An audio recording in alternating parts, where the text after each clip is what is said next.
အားလုံးပဲမင်္ဂလာပါလို့ယေရှုနာမဖြင့်နှုတ်ခွန်းဆက်တာလိုပါတယ်။ဘုရားချစ်တဲ့ဘုရားသားသမီးများနဲ့တူ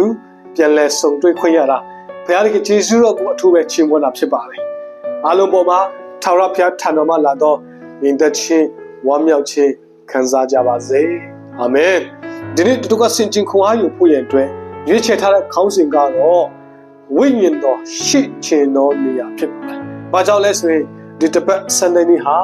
Pentecost Sunday နေ့ဖြစ်ပါတယ်။ Pentecost ဆိုတာကဘယ်ကနေဆင်းသက်လာလဲဆိုရင် the Greek translation of the Old Testament ဖြစ်ပြီးတော့အဓိပ္ပာယ်ကတော့50ဆိုတဲ့အဓိပ္ပာယ်တက်ရောက်တာဖြစ်ပါတယ်။ဘာလို့ရည်ညွှန်းတာလဲဆိုရင်ဣသရေလလူမျိုးရဲ့ the Harvest Festival ရိတ်သိမ်းခြင်းပွဲတော်ကိုရည်ညွှန်းတာဖြစ်ပါတယ်။ဘယ်ချိန်မှာထူပွဲတော်ကိုကျင်းပကြလဲဆိုရင်50 after the Passover ကျော်လွန်ခြင်းပွဲတော်နောက်ပိုင်းဒါမှမဟုတ်ရင်ပတ္တခါပွဲတော်နောက်ပိုင်းရက်ပေါင်း90ပြည့်တဲ့နေ့မှာကျင်းပတဲ့ပွဲဖြစ်ပါတယ်။ထူပွဲကိုဘာပွဲလို့ခေါ်သေးလဲဆိုရင် the feast of the harvest ရိတ်သိမ်းခြင်းပွဲတော်လို့ခေါ်တယ်။ပြီးတော့ the feast of the first fruit လို့လည်းခေါ်တယ်။ပြီးတော့ the feast of the weeks လို့လည်းခေါ်ကြတာပဲဖြစ်ပါတယ်။ဓမ္မတိကာလရောက်သွားတဲ့ခါမှာ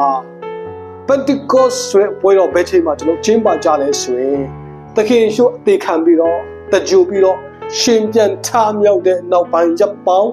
90ပြည့်တဲ့နေ့မှာဒီပွဲကိုကျွန်တော်ကျင်းပကြတာဖြစ်ပါတယ်။ဒါကြောင့်ဒီပွဲကိုဘယ်လိုခေါ်လဲဆိုရင် the feast of Pentecost ပွဲတော်ဆိုပြီးတော့ကျွန်တော်တို့ခေါ်ဝင်ပြီးတော့ကျင်းပကြတာဖြစ်ပါတယ်။ဓမ္မသစ်ထဲမှာ Pentecost ဆိုတာကတိတ်ကိုထင်ရှားတဲ့ပွဲတော်တစ်ခုဖြစ်ပါတယ်။ဘာကြောင့်လဲဆိုရင်အဲ့ဒီနေ့မှာဘာဖြစ်လာလဲဆိုရင်တန်ရှင်တော်ဝိညာဉ်တော်ဆင်းသက်တဲ့နေ့လည်းဖြစ်ပါတယ်။ပြီးတော့အဲ့ဒီနေ့မှာဘာဖြစ်သေးလဲဆိုရင်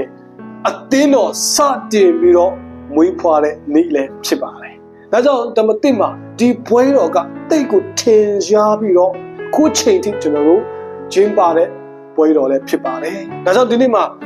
ဝိညာဉ်တော်ရှိခြင်းတော်နေရာဆိုတဲ့ခေါင်းစဉ်လေးနဲ့အတူတူခွန်အားယူကြဖို့ရတဲ့ဖိတ်ခေါ်ခြင်းတာဖြစ်ပါတယ်။ဘာကြောင့်လဲဆိုရင်ဒီခေတ်ဒီချိန်ဒီကာလလည်းတရှင်တော်ဝိတော်ဖရာရဲ့ခေတ်ကာလဖြစ်ပါတယ်။တရှင်တော်ဝိတော်ဖရာရဲ့အသုံးပြုခြင်းတရှင်တော်ဝိတော်ဖရာရဲ့စကားပြောခြင်းတရှင်တော်ဝိတော်ဖရာရဲ့အတူပါရှိခြင်းကာလဖြစ်တဲ့အတွက်ကြောင့်ကျွန်တော်ရဲ့အသက်တာထဲမှာကျွန်တော်ရဲ့အသင်းတော်မှာကျွန်တော်ရဲ့အဖွဲ့အစည်းမှာအဲ့ဒီဝိညာဉ်တော်ဖရာရဲ့အတူရှိခြင်းဝိညာဉ်တော်ဖရာရဲ့လမ်းပြခြင်းဝိညာဉ်တော်ဖရာရဲ့ဦးဆောင်ခြင်းကတိတ်ကိုအရေးကြီးတာဖြစ်ပါလေ။ဒါကြောင့်ဝိညာဉ်တော်ရှိခြင်းတော်နေရာဆိုတဲ့ခေါင်းစဉ်အောက်မှာအတူတူကခွန်အားယူကြမှာပဲဖြစ်ပါလေ။ပထမချက်မှာဝိညာဉ်တော်ဖရာကဘယ်နေရာမှာရှိခြင်းလဲဆိုရင်သူဝိညာဉ်တော်ဖရာကိုကြိုးစုခေါ်ဖိတ်တော်နေရာမှာရှိခြင်းတော်ဖရာဖြစ်ပါလေ။ဓမ္မကျမ်းစာကပြောလဲဆိုရင်တမန်တော်ဝတ္ထုခန်းကြီး1အပိုင်ငယ်လေးသူတမန်တော်တို့ကိုစုဝေးစေတော်မူပြီးလေဂျေရုဆလင်မြို့မှမထွက်မသွားပဲခမဲတော်၏ဂတိကိုငတ်နေမိအကြောင်းမှာတော်မူ၍သူဂတိတော်ကိုငါဟောပြောသဖြင့်သင်တို့သည်ကြားသိရကြပြီဒီနေရာမှာဘာကိုပြောနေလဲဆိုရင်ဂျေရုဆလင်မြို့ကနေမထွက်မသွားပဲနဲ့ခမဲတော်ဂတိတော်ဖြစ်တဲ့ဝိညာဉ်တော်တွန်းလောင်းခြင်းကိုစောင့်မျှော်ဖို့ရတဲ့ပေါ်ပြနေတာပဲဖြစ်ပါတယ်။သခင်ယေရှုကိုယ်တိုင်လည်းကောင်းကင်ပေါ်မှာတက်ခင်မှာတပည့်တော်များကိုမှာသွားတာကတော့ဂျေရုဆလင်မြို့မှာသူဝိညာဉ်တော်တွန်းလောင်းခြင်းကိုစောင့်မျှော်ဖို့ရတဲ့ပဲဖြစ်ပါတယ်။ဒါကြောင့်ဒီနေရာမှာတပည့်တော်များအတွက်လှုပ်ဆောင်ဖို့ရတဲ့တစ်ခုပဲရှိတယ်။ထိုရာကပါလဲဆိုရင်ဝိညာဉ်တော်တွန်းလောင်းခြင်းကိုဂျေရုဆလင်မှာစောင့်မျှော်ဖို့ပဲဖြစ်ပါတယ်။အာမင်။ဒါကြောင့်ဒီနေ့မှာကျွန်တော်အသင်းတော်မှာဝိညာဉ်တော်ဖခင်ရဲ့တွန်းလောင်းခြင်းဝိညာဉ်တော်ဖခင်တူပါရှိခြင်းကျွန်တော်အဖွဲ့အစည်းထဲမှာကျွန်တော်မိသားစုမှာကျွန်တော်အသက်တာထဲမှာပြင်လေထိုဝိညာဉ်တော်ရဲ့တူရှိခြင်းထိုဝိညာဉ်တော်ရဲ့တွန်းလောင်းခြင်းကိုကျွန်တော်ခံစားရရှိဖို့ရန်အတွက်ကတော့ပထမချက်မှာကျွန်တော်လှုပ်ဆောင်ဖို့ရန်အတွက်တော့ထိုဝိညာဉ်တော်ဖခင်ကိုကြိုးစုခေါ်ဖိတ်ဖို့ပဲဖြစ်ပါတယ်။အဲဒီကြိုးစုခေါ်ဖိတ်တော်နေရာမှာတကယ်ပဲဝိညာဉ်တော်ဖခင်ကဆင်းသက်တာဖြစ်ပါတယ်။အတူပါရှိတာပဲဖြစ်ပါတယ်။ကျွန်တော်ဒီမှာကျမ်းစာထဲမှာဖတ်တဲ့အခါမှာတမန်တော်ဝတ္ထုခန်းကြီး1အပိုင်ငယ်73 15ထဲမှာ လူဘယ်နှယောက်လဲဆိုရင်သူအခါအရေးတွားဖြစ်120တော့တပည့်တော်များကသူဂျေရုဆလင်မြို့မှာတရှင်တော်ဝိတော်တလောကြီးကိုစောင့်မျှော်တဲ့အခါမှာအဲ့ဒီနေရာမှာပဲတကယ်ပဲတရှင်တော်ဝိတော်ဘုရားဆင်သက်တာပဲဖြစ်ပါတယ်တရှင်တော်ဝိတော်ဘုရားအတူပါရှိတာပဲဖြစ်ပါတယ်ဒါကြောင့်ကျွန်တော်တို့တတ်တာထဲမှာလေသူဝိတော်ဘုရားကိုကြိုးစုခေါ်ဖိတ်ကြရအောင်အသင်းတော်မှာလည်းကြီးမားစွာဝိတော်ဘုရားတူပါရှိဖို့ရတဲ့သူဝိတော်ဘုရားကိုခေါ်ဖိတ်ကြိုးစုကြရအောင်လို့အားပေးချင်တာပဲဖြစ်ပါတယ်လောကမှာဘလောက်ပဲကြိုးစုရောက်မလာတဲ့လူတွေအများကြီးရှိပါတယ်ဘလောက်ပဲကြိုးစုရောက်မလာတဲ့ဖြစ်စည်းတွေငွေတွေအများကြီးရှိပါတယ်ဒါပေမဲ့တရှင်တော်ဝိတော်ဘုရားကိုကြိုးစုခေါ်ပိတ်သောနေရာမှာကတော့အချိန်တိုင်းရောက်လာတဲ့ဘုရားခင်ဖြစ်ပါတယ်ဟာလေလုယာမရောက်လာဘူးဆိုတာမရှိပါဘူးတကယ်ပဲရောက်ရှိလာပြီးတော့အတူပါရှိတော့တရှင်တော်ဝိတော်ဘုရားခင်ဖြစ်ပါတယ်ဒါကြောင့်ပထမချက်မှာအားပေးခြင်းနဲ့တရှင်တော်ဝိတော်ဘယ်နေရာမှာရှိခြင်းလဲဆိုရင်သူဝိတော်ဘုရားကိုကြိုးစုခေါ်ဖိတ်သောနေရာမှာရှိခြင်းတော့ဘုရားဖြစ်ပါတယ်ဒုတိယချက်မှာအားပေးခြင်းကတော့ဝိတော်ဘုရားရှိခြင်းသောနေရာကိုစီလုံးသောနေရာမှာရှိခြင်းသောဘုရားဖြစ်ပါတယ်အာမင်တယောက်တစ်ပေါက်နေရာမှာရှိခြင်းသောဘုရားမဟုတ်ပါဘူးတကွဲတပြားနေရာမှာရှိခြင်းသောဘုရားမဟုတ်ပဲနဲ့တလုံးတူအပ်တဲ့ unity စီလုံးသောနေရာမှာအတူပါရှိခြင်းသောဝိညာဉ်ဘုရားပဲဖြစ်ပါတယ်တမန်ကျမ်းစာကဘာပြောလဲဆိုရင်တမန်တော်ဝတ္ထုအခန်းကြီး2အပိုင်ငယ်1ပန်တကုတ်တစ်ပွဲနေ့ရောက်သောအခါထိုသူအပေါင်းတို့သည်တငီတငစ်တဲစီဝေး၍နေကြ၏ဘာပြောလဲဆိုရင်ထိုသူအပေါင်းတို့သည်တငီတငစ်တဲတဏှာထဲမှာတငီတငစ်တဲနဲ့စီလုံးပြီးတော့နေကြတာပဲဖြစ်ပါတယ်တမန်တော်တို့အခန်းကြီး1အပိုင်ငယ်14ထဲမှာလည်းကျွန်တော်ဖတ်တဲ့အခါမှာဘာတွေ့လဲဆိုရင်ထိုသူအပေါင်းတို့သည်ယေရှု၏မေတော်မာရိမာစာရီမိမတို့နဲ့၎င်းငေတော်တို့နဲ့၎င်းတငီတငစ်တဲကျိုးစား၍ဆုတောင်းပတနာပြုလက်နေကြ၏တငီတငစ်တဲတယောက်တစ်ပေါက်မဟုတ်တငီတငစ်တဲကျိုးစားပြီးဆုတောင်းပတနာပြုကြတယ်အဲ့လိုပဲတငီတငစ်တဲနဲ့တလုံးတူအထဲနဲ့သူရှင်းဝေးပြီးတနေရာထဲမှာဆုဝေးပြီးနေကြတဲ့အခါမှာဘာဖြစ်လာလဲဆိုရင်အပန္နဝတ္ထုအခန်းကြီး2အပိုင်ငယ်2ထဲမှာသူအခါလေပေးမုန်တိုင်းကဲ့သို့သောအတန်သည်တခဏချင်းတွင်ကောင်းကင်မှလာ၍သူတို့နေထိုင်သောအိမ်ကိုဖြည့်လေ၏ဟာလေလုယာအဲ့ဒီသူတို့နေထိုင်သောအိမ်မှာသူဝိညာဉ်ဘုရားကလေပေးမုန်တိုင်းကဲ့သို့ဆင်းသက်ပြီးဖြည့်တယ်ပြည့်လေဒါကြောင့်ဒီနေ့ဝိညာဉ်ဘုရားကတလုံးတူရတယ်ရှိသောနေရာမှာအတူပါရှိခြင်းသောဘုရားဖြစ်ပါတယ်အဲ့ဒီနေရာမှာတကယ်ပဲဆင်းကြွတဲ့ဝိညာဉ်တော်ဘုရားပဲဖြစ်ပါတယ်ဒါကြောင့်ဆာလံနံပါတ်133ထဲမှာကျွန်တော်ဖတ်တဲ့အခါမှာညီအကိုတို့တွေသဘောတူလက်ပေါင်းဖော်ကြသည့်အရာမှာအလုံးကောင်းသည်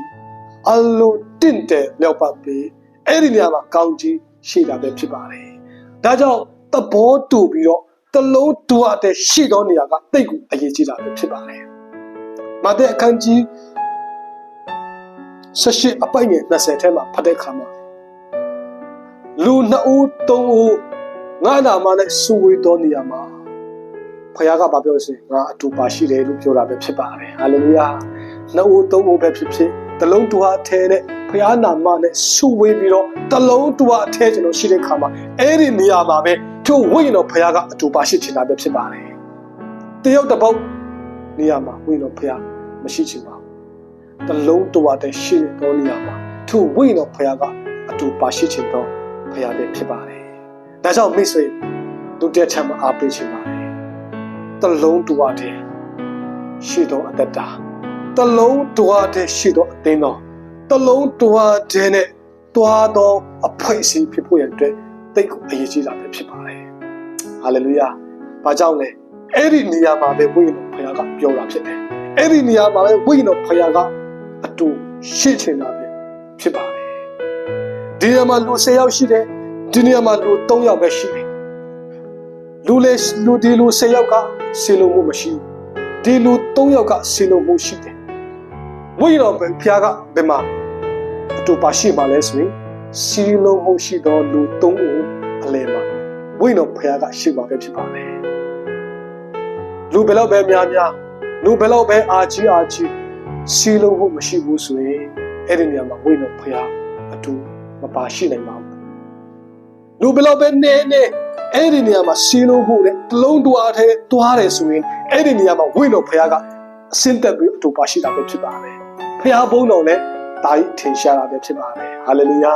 ဒါကြောင့်အသင်းတော်မှာပဲဖြစ်မိသားစုမှာပဲဖြစ်အဖွဲ့အစည်းတစ်ခုမှာပဲဖြစ်သူဝိညာဉ်တော်ဘုရားရဲ့အတူရှိခြင်းတက်တည်တွေများစွာကျွန်တော်ခံစားဖို့ရန်အတွက်ကတော့စီလုံးချင်းတိတ်အေးကြီးတာဖြစ်ပါလေတလုံးတွားတဲ့တွားချင်းတိတ်အေးကြီးတာဖြစ်ပါလေစီလုံးပြီးတော့ကျွန်တော်တို့ခရီးဆက်ခြင်းကတိတ်ကိုအေးကြီးတာပဲဖြစ်တယ်ဆိုတာလေးကိုဒီနေ့မှာဒုတိယချက်မှာအားပေးခြင်းဖြစ်ပါတယ်နောက်ဆုံးတတိယချက်အားပေးခြင်းကဘာလဲဆိုရင်သူဝိညာဉ်တော်ဘုရားအတူရှိခြင်းရဲ့အကျိုးကျေးဇူးပဲဖြစ်ပါတယ်တမန်ကျမ်းစာကဘာပြောလဲဆိုရင်တမန်တော်ဝတ္ထုအခန်းကြီး1အပိုင်ငယ်8သူတို့မရှိတော့လဲတင်တို့အပေါ်သို့တန်ရှင်တော်ဝိညာဉ်တော်ဆင်းသက်သောအခါတင်တို့သည်တကူခံရယူဘာခံရလဲဆိုရင်တကူခံရတယ် the power of the Holy Spirit ဖြစ်ပါတယ်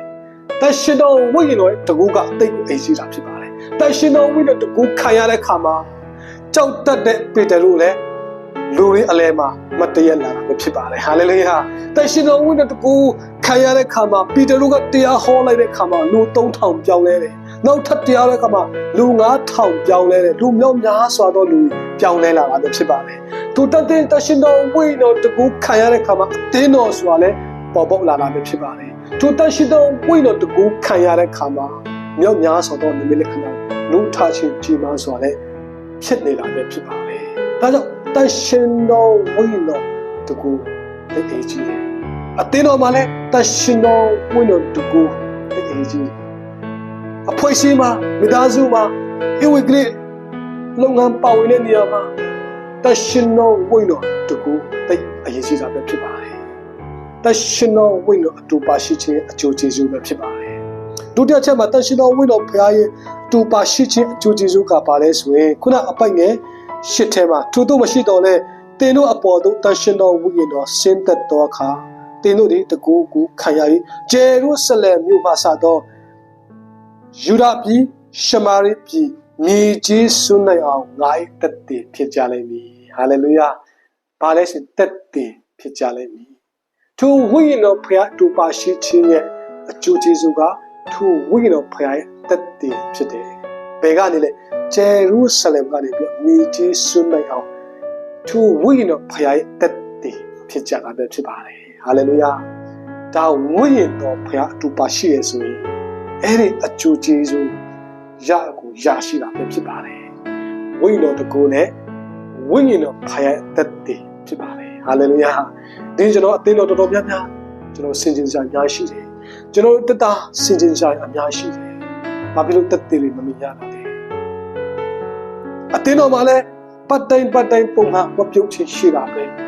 ဘာဖြစ်လို့တက်တည်လို့မမြင်ရတာလဲကျွန်တော်တို့ကိုးကွယ်တဲ့ပုံစံကျွန်တော်တို့ Sunday နေ့က form လို့ပုံစံဖြစ်နေ Sunday နေ့ဖြစ်လို့ဖျားချောင်းတက်တဲ့ပုံစံဖြစ်တယ်ဘာမှတက်တည်တကူတွေဘာဖြစ်လို့မမြင်ရတာလဲဧဝံဂေလိနှစ်ပေါင်းများစွာလုံနေပေမဲ့ဘာဖြစ်လို့တက်တည်မမြင်ရတာလဲဘာကြောင့်တကူတွေမရှိတာလဲအဓိကဘာကြောင့်လဲဆိုရင်တရှင်တော်ဝိညာဉ်ဘုရားအတူမရှိလို့ဖြစ်ပါလေတရှင်တော်ဝိညာဉ်ဘုရားအတူရှိရဆိုရင်တကူခံရတာဖြစ်တယ်တကူခံရပြီးတော့တက်တည်များစွာကျွန်တော်ရှိတာပဲဖြစ်ပါလေဟာလေလုယာဟာလေလုယာဒါကြောင့်တရှင်တော်ဝိညာဉ်ဘုရားတကူတက်တည်ကတရှင်တော်ဝိညာဉ်ဘုရားအတူပါရှိခြင်းရဲ့အကျိုးတွေပဲဖြစ်ပါလေဒါကြောင့်ဒီနေ့ကျွန်တော်ဆင်ခြင်ရအောင်တရှင်တော်ဝိညာဉ်ဘုရားရှိခြင်းကြောင့်နေရာကဘယ်နေရာလဲထိုဝိညာဉ်ဘုရားကို